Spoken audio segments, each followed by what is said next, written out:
Bonjour à tous. Aujourd'hui, on va parler du blasphème contre le Saint-Esprit. Alors, c'est quelque chose dont on entend beaucoup parler comme étant le péché impardonnable. Et aujourd'hui, si je fais cette vidéo, c'est parce qu'il y en a beaucoup qui stressent avec ce péché, qui pensent avoir commis ce péché. Et tout simplement, il y a énormément de personnes en fait qui se trompent à l'heure actuelle, même des pasteurs, qui se trompent sur ce qu'est réellement ce péché. Alors, il y a beaucoup de personnes qui pensent que elles ont blasphémé contre le Saint-Esprit parce qu'elles ont eu une mauvaise pensée envers le Saint-Esprit ou ce genre de choses. Et généralement, ce qui se passe, c'est que lorsqu'une personne entend parler du blasphème contre le Saint-Esprit, automatiquement, Satan vient accuser cette personne en lui faisant croire qu'elle a blasphémé contre le Saint-Esprit.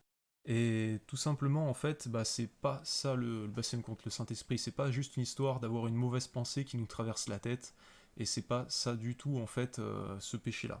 Tout simplement pour voir un petit peu ce que c'est. Ce qu'on va faire, c'est qu'on va aller dans la parole, on va prendre tous ensemble la Bible, et on va lire en fait dans l'évangile de Matthieu, le chapitre 12, et je vais commencer au verset 22, on va lire jusqu'au verset 33. Alors on lui amena un démoniaque aveugle, muet, et il le guérit. De sorte que le muet parlait et voyait. Toute la foule était étonnée. N'est-ce pas là le fils de David? Lorsque les pharisiens entendirent cela, ils dirent: Cet homme ne chasse les démons que par Belzébul, le prince des démons.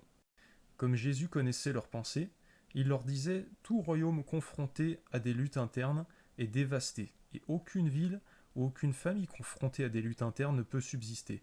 Si Satan chasse Satan et il lutte contre lui-même, comment donc son royaume pourrait-il subsister? Et si moi je chasse les démons par les démons, vos disciples, par qui les chassent-ils? C'est pourquoi ils seront eux-mêmes vos juges.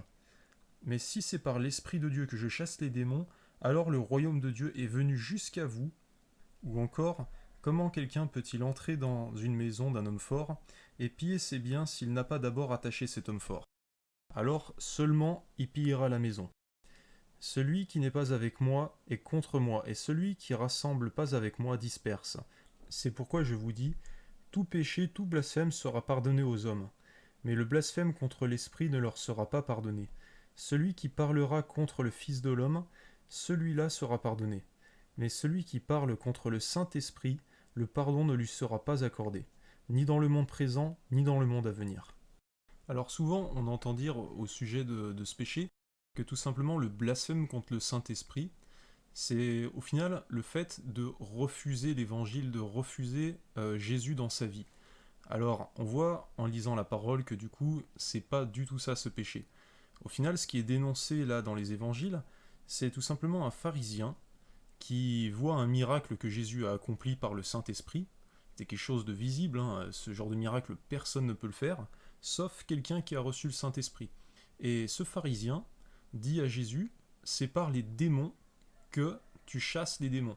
Donc au final, il a dit que ce n'était pas par l'Esprit de Dieu qui chassait les démons, mais qu'en gros, ce miracle, c'était un démon qui l'avait fait. Donc en gros, il a accusé le Saint-Esprit de démon. Au final, le blasphème, c'est quoi?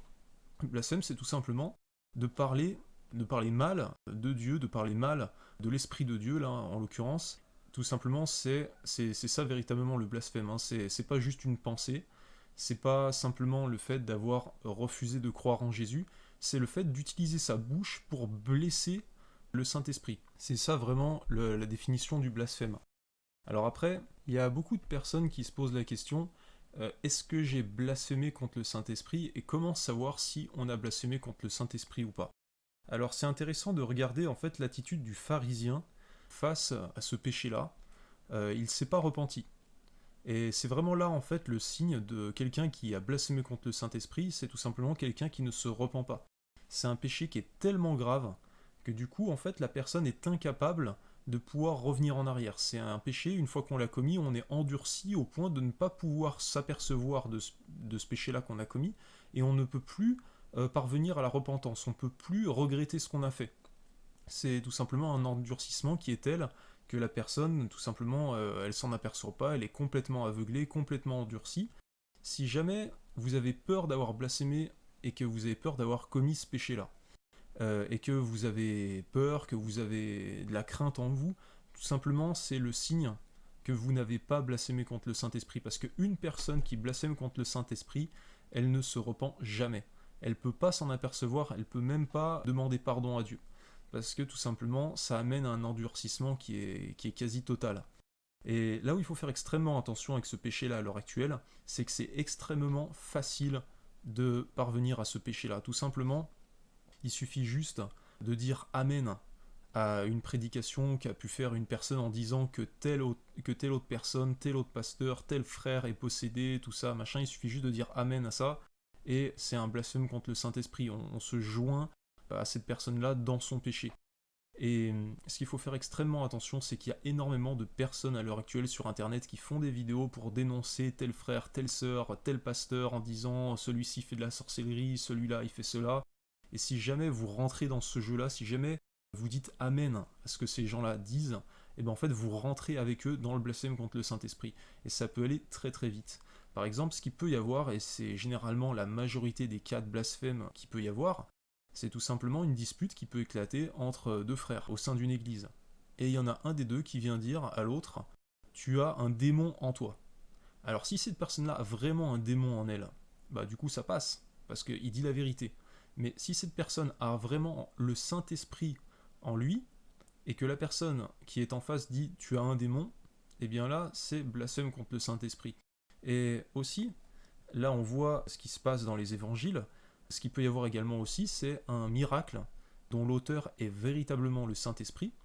Il ne faut pas venir dire après que telle délivrance, que tel miracle qui a été fait, c'est l'œuvre d'un démon.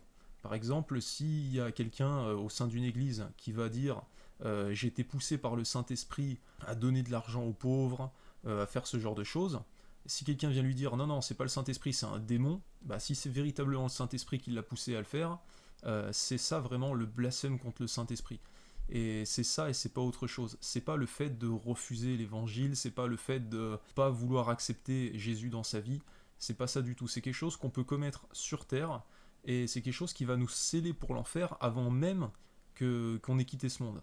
Et vraiment, c'est extrêmement difficile ce péché-là parce que c'est quelque chose qui est absolument impardonnable. On peut pas du tout revenir en arrière. C'est pour ça qu'il faut faire extrêmement attention. Et il y en a beaucoup, beaucoup qui se trompent à ce sujet-là, qui disent autre chose. Mais vraiment, le blasphème contre le Saint-Esprit, je le répète, je reviens dessus, c'est le fait d'insulter le Saint-Esprit en attribuant une œuvre de l'Esprit à un démon.